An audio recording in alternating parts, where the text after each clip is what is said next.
Yemen में केरल की nurse Nimisha प्रिया को फांसी की सजा सुनाई जा चुकी है। यमन में राष्ट्रपति रशद अल अलीमी की ओर से निमिषा प्रिया की मौत की सजा को हाल ही में मंजूरी दे दी गई।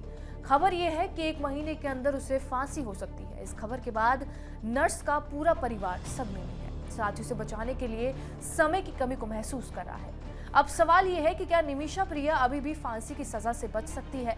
आखिर जानते हैं निमिषा प्रिया कौन है, उनके पास क्या क्या ऑप्शंस बचे हुए हैं। नमस्कार, मेरा नाम है रिया शर्मा और आप देख रहे हैं TV9 डिजिटल।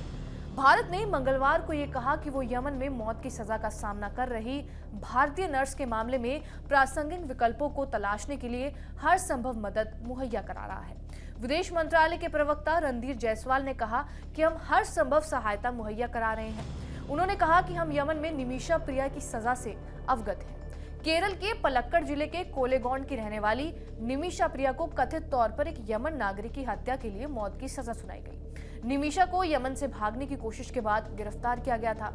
इसके बाद एक निचली अदालत ने निमिषा प्रिया को 2020 में मौत की सजा सुनाई थी। यमन के सुप्रीम कोर्ट काउंसिल ने 2023 में सजा को बरकरार रखा था और अब यमन के राष्ट्रपति रशद अल अलीमी ने प्रिया की मौत की सजा को कथित तौर पर मंजूरी दे दी है। अब ऑप्शंस क्या क्या है? दरअसल यमन में शरिया कानून लागू है। ऐसे में निमिषा के पास ब्लड मनी का एक ऑप्शन जरूर है।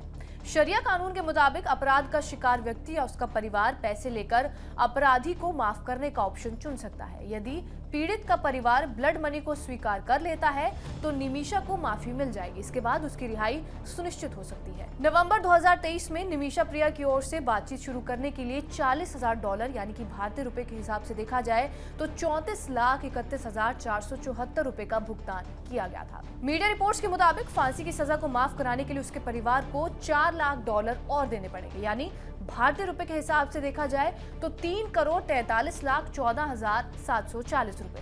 2020 में सेव निमिषा प्रिया इंटरनेशनल एक्शन काउंसिल का गठन किया गया था। वो हाल ही फिलहाल में उसकी रिहाई सुनिश्चित करने के लिए जरूरी धन जुटाने की कोशिश कर रहे हैं। लेकिन ये भी जान लीजिए कि ये पूरा केस था क्या। दरअसल केरल के पलक्कड़ जिले के कोलेगोंडो की रहने वाली निमिषा प्रिया 2008 में यमन चली गई थी। उसने 2011 में केरल के ही टॉमी थॉमस से शादी कर ली। वो अपना खुद का क्लिनिक खोलना चाहती थी। हालांकि यमन के कानून के अनुसार ऐसा करने के लिए स्थानीय भागीदार की आवश्यकता होती है। तलाल अब्दो मेहदी उस समय क्लिनिक में नियमित रूप से जाते थे जहां निमिषा प्रिया काम करती थी। ऐसे में निमिषा ने मेहदी से इस मामले में मदद मांगी। मेहदी ने क्लिनिक खोलने में निमिषा की मदद भी की। 2014 में शुरू हुए गृहयुद्ध के बीच भी निमिषा प्रिया किसी तरह यमन लौटने में सफल रही, लेकिन उनके पति और बेटी केरल में ही रह गए। यमन में मेहदी ने जो निमिषा के साथ क्लिनिक खोला, उसकी कमाई का कोई भी हिस्सा उसने बांटने से इनकार कर दिया। साथ ही निमिषा का शारीरिक और यौन शोषण भी किया। रिपोर्ट के मुताबिक उसने कथित तौर पर उसे अपनी पत्नी के रूप में पेश करने के लिए जाली दस्तावेज भी बनाए। मेहदी पहले से ही शादीशुदा था। वो निमिषा को अपनी दूसरी पत्नी बताता था। 2016 में निमिषा ने मेहदी की पुलिस में शिकायत कर दी। इसके बाद उसे कुछ दिन जेल में रहना पड़ा। जेल से बाहर आने के बाद उसने निमिषा प्रिया का पासपोर्ट छीन लिया और ऐसे में अपना पासपोर्ट लेने के लिए निमिषा प्रिया ने एक दिन उसे बेहोशी का इंजेक्शन दे दिया।